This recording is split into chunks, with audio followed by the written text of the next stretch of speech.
Tipper ಅವಳಿ, ಕುಡಿಯ ನೀರು, ಕೆರೆ ಕಟ್ಟೆಗಳ ನೀರು ತುಂಬಿಸುವ ವಿಷಯ, ಕಗ್ಗಲಗುಂಡಿ ಚಿಕ್ಕಮಲ್ಲಿಗೆ ಫ್ಯಾಕ್ಟ್ರಿ, ಎಲ್ಲ ರೆಸಾರ್ಟು ಮತ್ತು ಸಫಾರಿ ಎಲ್ಲ ವಿಷಯ ಇಟ್ಕೊಂಡು ಅಹೋರಾತ್ರಿ 13 ದಿನಗಂಟೆ ನಾವು ಅಹೋರಾತ್ರಿ ಧರಣಿಯ ಸತ್ಯಾಗ್ರಹ ಚಳುವಳಿ ಪ್ರಾರಂಭಿಸಿದೆವು. ಸ್ಥಳಕ್ಕೆ ಏನು ಜಿಲ್ಲಾಧಿಕಾರಿಗಳು SP ಅವ್ರು ಬಂದು ನಾವು ಇದನ್ನ ಎಲ್ಲ ಸಭೆಗಳನ್ನ ಕರೆದು ನಿಮಗೆ ಹಂತವಾಗಿ ನಾವು ಕೇರಳಕ್ಕೆ ನಾವು ಯಾವುದೇ ಕಾರಣಕ್ಕೂ ನಮ್ಮ ಸಂಪತ್ತನ್ನ ಕೇರಳಕ್ಕೆ ಕೊಡಬಾರ್ದು ಮತ್ತು ಟಿಪ್ಪರ್ ಹಾವಳಿಗಳನ್ನ ತಡೆ ನಿಲ್ಲಿಸಬೇಕು ಅಂತ ನಾವು ಒತ್ತಾಯ ಮಾಡುವಾಗ ನಾವು ಡೈರೆಕ್ಟ್ರಿಗೆ ಲೆಟರ್ ಬರೆದಿದ್ದೀವಿ.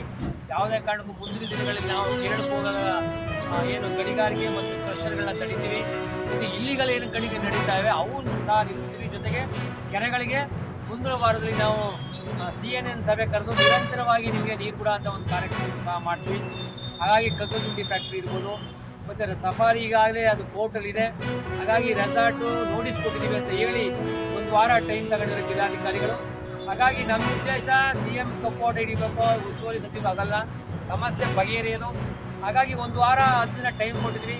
ಜೊತೆಗೆ ಏನು ಬಂಡೀಪುರ ಫಾರೆಸ್ಟ್ ಇಲಾಖೆಯಲ್ಲಿ ಏನು ಒಂದು ಮಲ್ಲೇಶು, ಮಹಾದೇವು, ಒಂದು ನವೀನು, ಪುನೀತ್ ಇವೆಲ್ಲ 10 ವರ್ಷದ ಇಲ್ಲೇ ಜಾಂಡ ಹಾಕಿದರೆ ಅವ್ರನ್ನೂ ಸಹ ಟ್ರಾನ್ಸ್ಫರ್ ಮಾಡಬೇಕು, ಸರ್ಕಾರಕ್ಕೆ ಬರೀಬೇಕು ಅಂತ ಹೇಳಿದ್ದೀವಿ.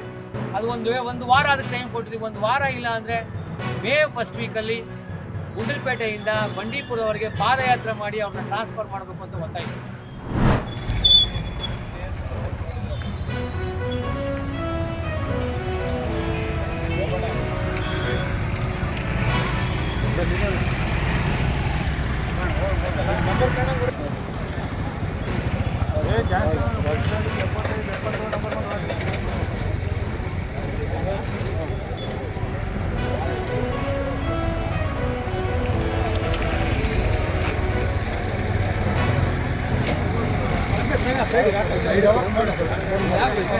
Gracias.